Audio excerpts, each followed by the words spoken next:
Bakit tinatago sa atin ng CIA ang katotohanan tungkol sa sinaunang lungsod ng Atlantis? Welcome back sa Arvin Polo TV channel. Noong 1969, bilang parte ng Project Magnet, ginamit ng US Government's Central Intelligence Agency ang pagmap sa mga magnetic at gravitational anomalies sa hilaga ng kontinente ng Africa. Ang pangunahing layunin ng mission ay para magsagawa ng aerial reconnaissance ng isang kahina-hinalang geological formation sa Sahara, at ito nga ang Richat Structure.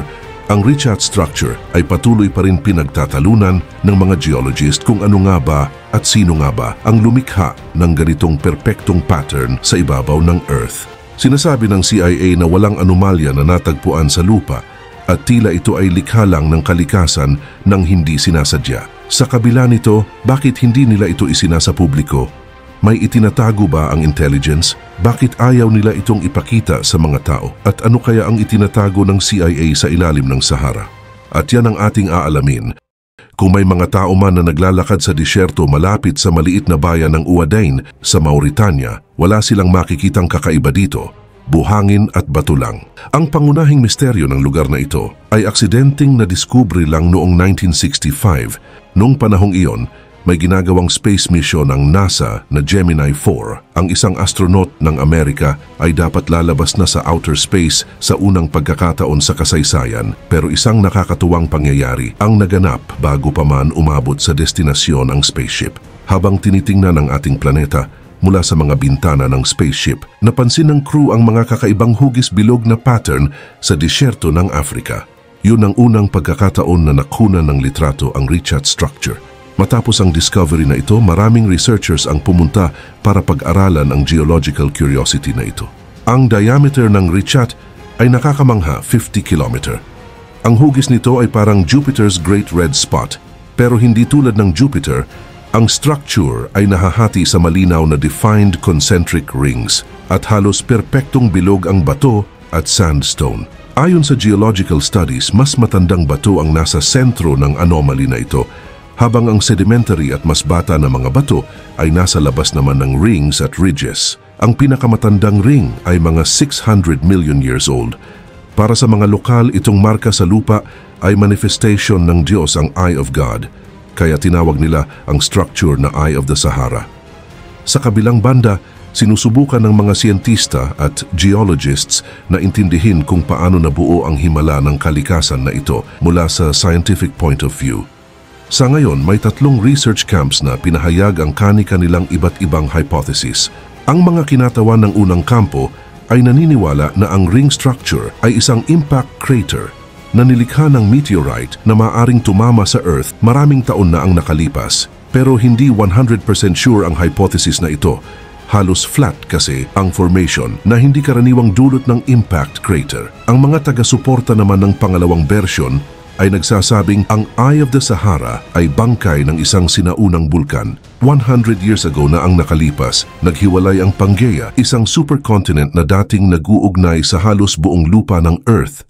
At dahil sa proseso ng tectonic shifts sa bagong nabuong African continent, umakyat ang natunaw na bato at nakabuo ito ng isang dome.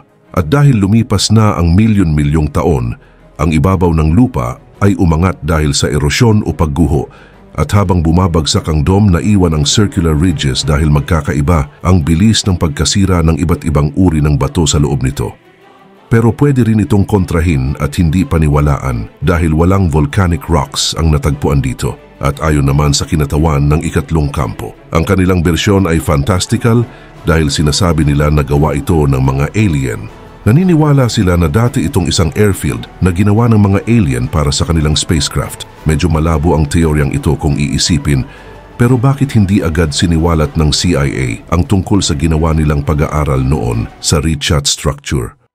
Halos half a century na ang lumipas, sa wakas ang ilang classified na files ng CIA tungkol sa Project Magnet ay naging available na din sa publiko. Pero ang report tungkol sa mga anomalya ng Eye of the Sahara ay isang page lang ng report at maraming impormasyon ang itinago.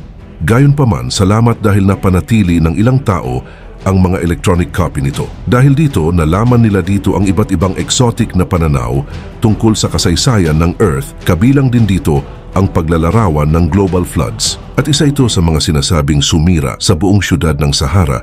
Ayon din sa libro, ang settlement sa Sahara ay nilikha ng malalakas, mararahas at matalinong tao. At tinawag nila ang syudad na Atlantis. Ang Atlantis ay inilalarawan sa iba't ibang mga pelikula, cartoons at laro bilang isang mitikal na lungsod sa ilalim ng dagat na may mahiwagang nilalang ang mga naninirahan. Sa katunayan, may sapat na ebidensya na ang lungsod na ito ay talagang umiiral. Ngunit maaaring hindi na natin malaman pa ang buong impormasyon nito dahil ang unang impormasyon tungkol sa Atlantis ay lumitaw 2,500 years ago na ang nakalilipas. Ganun pa man, ang isang paring Egyptian ang nagbahagi ng kanyang kaalaman tungkol sa Atlantis sa isang Athenian poet na si Solon. At si Solon naman ay kinwento niya rin ang mga nalaman niya sa Greek philosopher na si Critias. At sa kabutihang palad, naitala ng apo ni Critias ang lahat ng detalye tungkol sa Atlantis. At ang apo na ito ay isa sa mga pinakamahalaga at pinakamaimpluwensyang tao sa history of humankind. At siya nga si Plato, ang sinaunang Greek and Western philosophy. Tinipon lahat ni Plato ang mga impormasyon na ito tungkol sa Atlantis at isinulat niya ito noong 360 BC.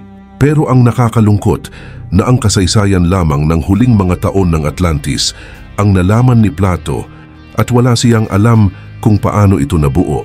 Kaya naman dahil kulang na ang impormasyong nalaman ni Plato, ay nananatili na lamang tuloy na isang myth at alamat ang Atlantis.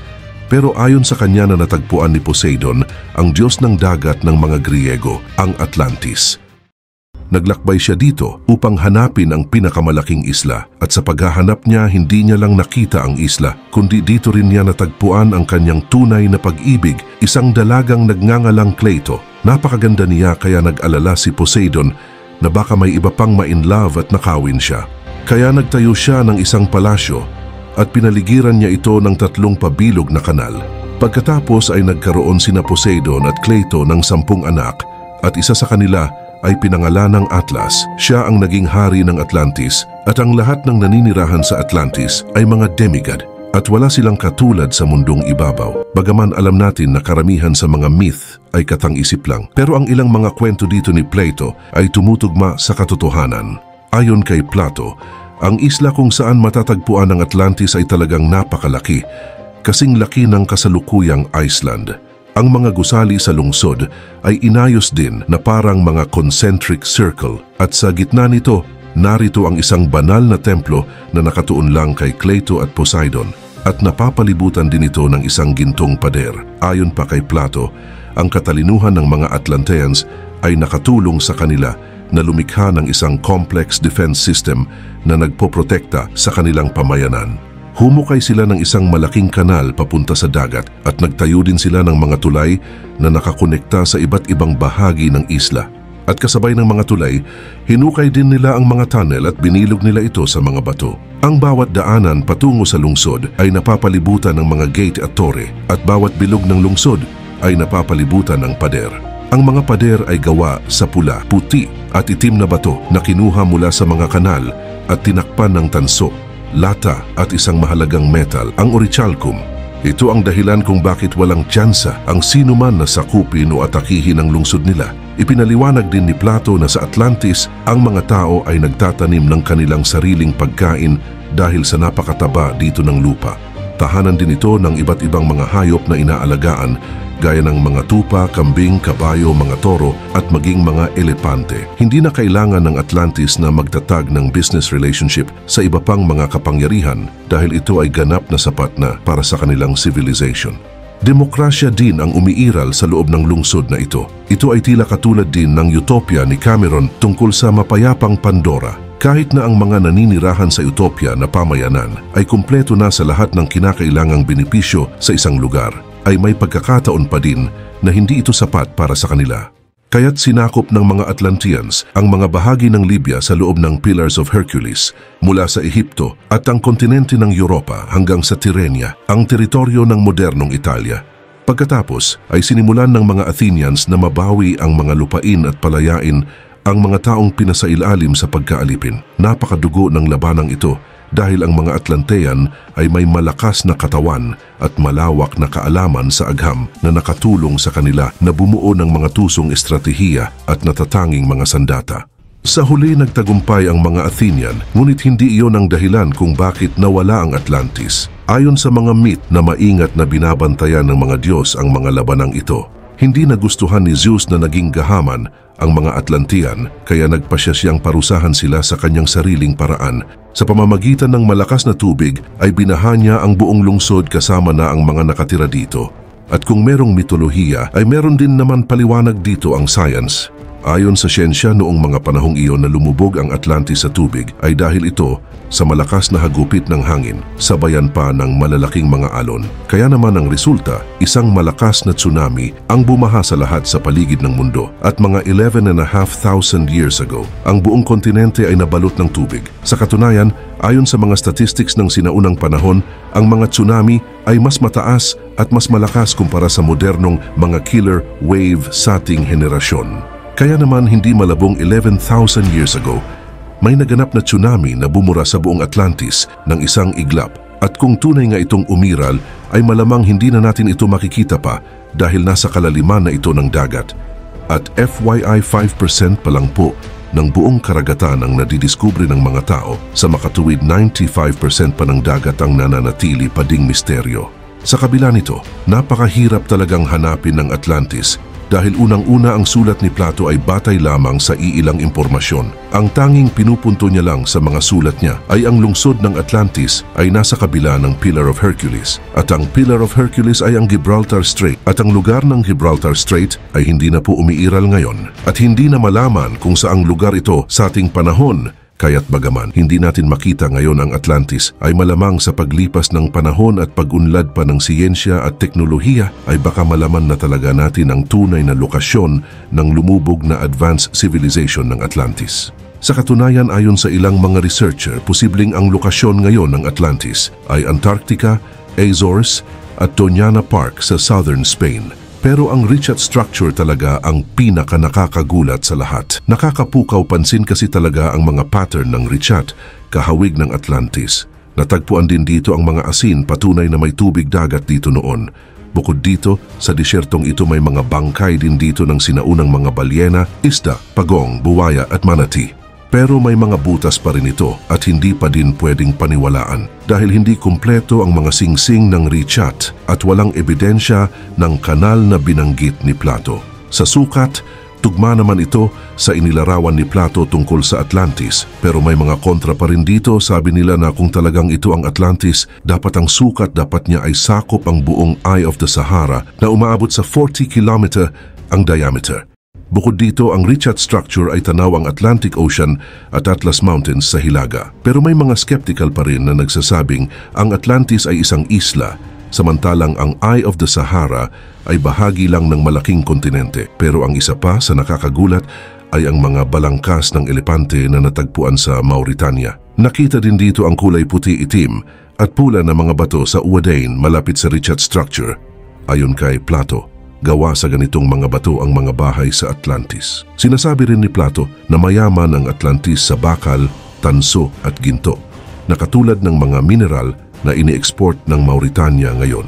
Naniniwala din ang mga siyentipiko na nakaranas ang Africa ng isang malaking baha noon. Makikita sa mga satellite images ng Richat structure ang mga bakas ng tubig.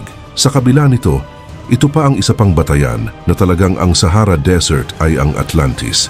May mapa ang sinaunang Greek philosopher na si Herodotus na ginawa pa noong 430 BC. Pero sa kalaunan nalaman ng mga siyentipiko na hindi talaga si Herodotus ang gumawa ng mapa. Dahil ginawa ang mapang ito libu-libong taon na matapos ang kamatayan ni Herod, ang hindi kilalang gumawa nito ay talaga namang nagpasakit ng ulo ng mga dalubhasa.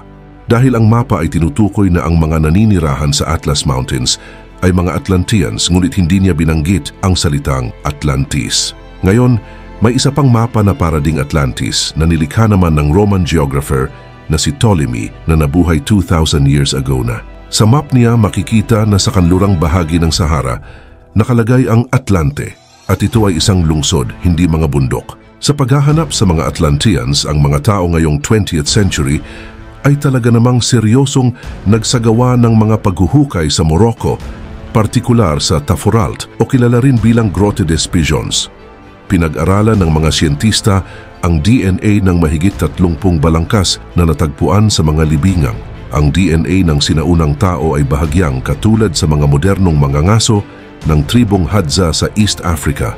Ngunit hindi ito 100% na katulad ng DNA ng isang tao. Nangangahulugan ito na ang mga bangkay ay maaring kabilang sa mga tao na dati ay nanirahan sa mainland pagkatapos ay nawala. Halimbawa, ang mga Atlanteans, ang kanilang mga bakas ay matatagpuan sa iba't ibang bahagi ng Afrika. May haka-haka din na ang mga piramid ng Ehipto ay may kaugnayan din sa kanila. Sinasabi din sa mga alamat na ang mga alchemist and mathematician ng Atlantis ay bumuo ng isang formula upang ipunin ang cosmic energy sa isang kristal at kailangan itong ilagay sa tuktok ng isang pyramid. Naniniwala kasi ang ilang mananaliksik na ang mga Atlanteans ang tumulong sa mga Egyptians na magtayo ng mga pyramid. At ang sinaunang Ehipto ay maaaring isa sa mga kolonya ng Atlantis noon. Ayon pa sa mga Egyptian mythology, ang mga Egyptians ay nagmula sa 12 dakilang Diyos. Ang Atlantis ay may ganun ding bilang ng mga Diyos, si Poseidon, Cleito at ang kanilang 10 anak. Ngayon tingnan natin ang mga hieroglyph na natuklasan sa sinaunang lungsod ng Egyptian. Maraming mananaliksik ang nakakita dito ng mga imahe na parang modernong helicopter, submarine at airship.